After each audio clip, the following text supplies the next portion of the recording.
With so many current documentaries being produced about negative impacts of the meat consumption, a lot more people have started to join the vegan or vegetarian crew.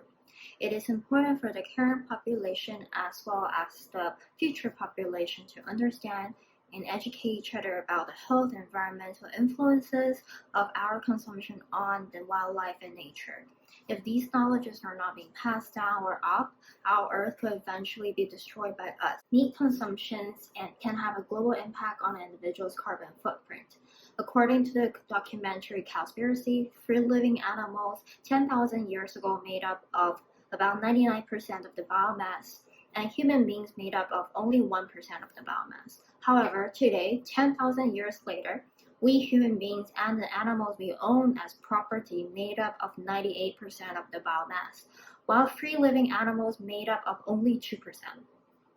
We have stolen the free-living animals for ourselves, and the ocean has become even more devastated than before. The main cause for loss of species is due to overgrazing and the habitat loss from livestock production on land and by overfishing. In the largest species extinction in 65 million years, rainforests are being cut down in acres per second, and the driving forces behind all these is due to animal agriculture.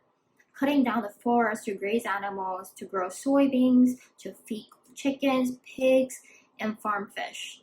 Such loss of rainforest in the Amazonian area, 91% are destroyed due to raising livestock. Learning more about the impacts of how the meat consumption is negatively projected to the environment through the increase in knowledge and documentary productions.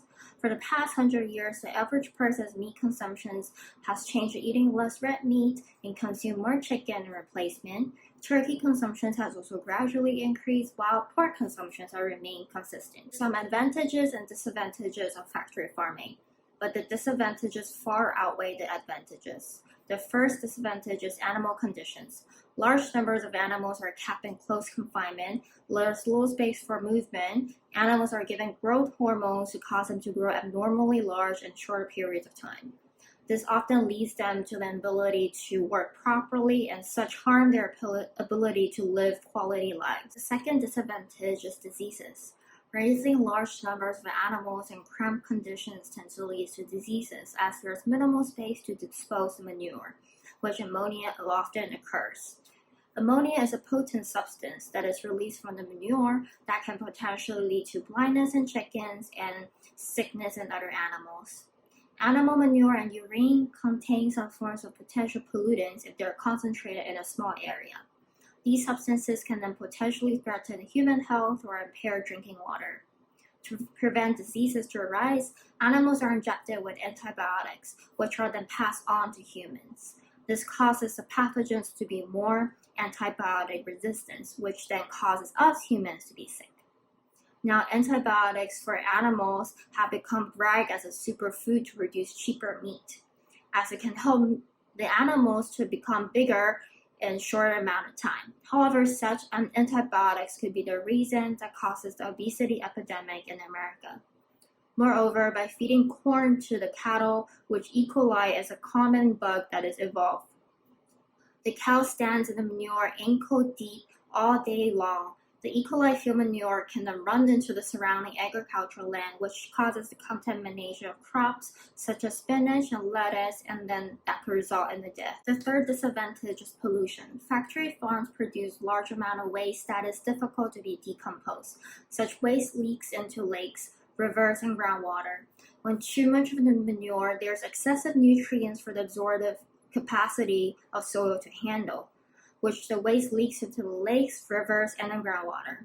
The emissions from degrading manure, livestock digestive processes produce such air pollutants which affect the air quality of the surrounding community. Fourth disadvantage is monoculture.